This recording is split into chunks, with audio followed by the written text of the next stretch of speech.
या इलाही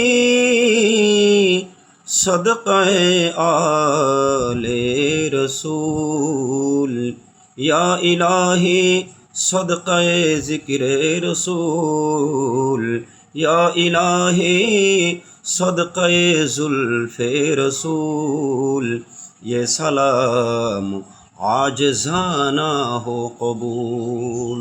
দেখুন, ইয়া ইলাহি সাদকা আমরা বলার সময় একটু অতিরিক্ত করে ফেলি বা অনেক সময় একটু ভুলও করে ফেলি। শুদ্ধ করতাম গিয়ে একটা শেয়ারের ওজন টান দিতে গিয়ে ইয়া ইলাহি সাদকায়ে একেবারে সাদকায়ে এভাবে টান দেওয়া দরকার নেই। ইয়া ইলাহি সাদকায়ে আলে রসুল, জিক্রে রসুল, জুলফে রসুল যেটা বলি, রসুল করিম সাল্লাল্লাহু আলাইহি সাল্লামের কোনো একটা সিফতকে আল্লাহর হাবিবের দিকে এজাফত করে বলা।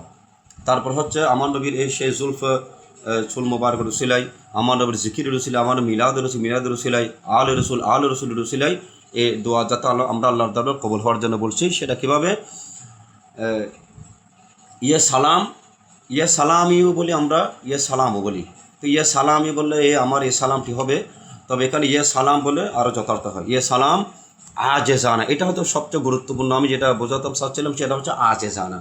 এই আজ আমরা কী বলি? আজ জানা, আজ যেমন আজকে চলে যাও, এটা একটা কথা হলো। আজ জানা আজকে যাবে, আজকে আজ জানা আজ যাও, আজকে চলে যাক।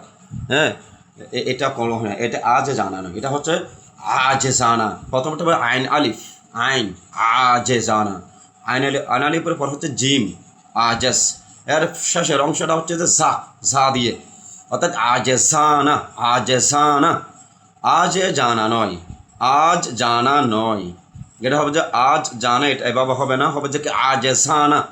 অর্থাৎ প্রথমে জিম আসলে শেষ হবে যে জানা, ঠিক আছে। আজ জানা, আজ অর্থ হচ্ছে আজ এনকাসারি করে বলা। আমি অসহায়িত্ব, অর্থাৎ নিজের অসহায়িত্ব প্রকাশ করা। নিজের অসহায়িত্বের মাধ্যমে রসুল করিম সাল্লাল্লাহু আলাইহি সাল্লামের সেই সালামি যাতে আল্লাহর দরবার কবি ইলাহি, আমরা আল্লাহকে বলছি আল্লাহ তোমার রসুল করিম সাল্লাল্লাহু আলাইহি ওয়াসাল্লাম মুবারক রসুলাই, তোমার নবীর জিকির রসুলাই, তোমার নবীর মিলাদ পাক রসুলাই, তোমার নবীর আওলাদ পাকের সদকা উসিলাই, হে আল্লাহ আমার এই সালামটি তুমি কবুল করো। তাহলে আমি এই অসহায়িত্ব, নিজের অসহায়িত্ব প্রকাশ করার জন্য, মিনতি প্রকাশ করার জন্য আজাস এনকাসারের শব্দ আমরা ব্যবহার করি। আজাস, আমি এই আজাস শব্দটাকে বাংলায় উচ্চারণ সহ আমি লিখে দিচ্ছি, আমরা যাতে এটা মিলাদ শরীফের ক্ষেত্রে যেটা আমরা একটা খুব ভালোভাবে লক্ষ্য করি। এটা আমাদের ছোটো ভাইদের অনেকের ভুল হয়ে যায়। তো যাদের ভুল হয় তাদেরকে আমরা শুধরিয়ে দেবো, ভুল না ধরে আমরা তাদেরকে শুধরিয়ে দেওয়ার চেষ্টা করি ইনশাল্লাহ। এবং অনেক সময় অনেকে পড়ার সময় সেটা এমনটা ভুল করে অনেকে হাসতেও থাকে না। আমরা এখানে নিজের অহংকারী কোনো ভাব যাতে আমাদের কাছে না আসে।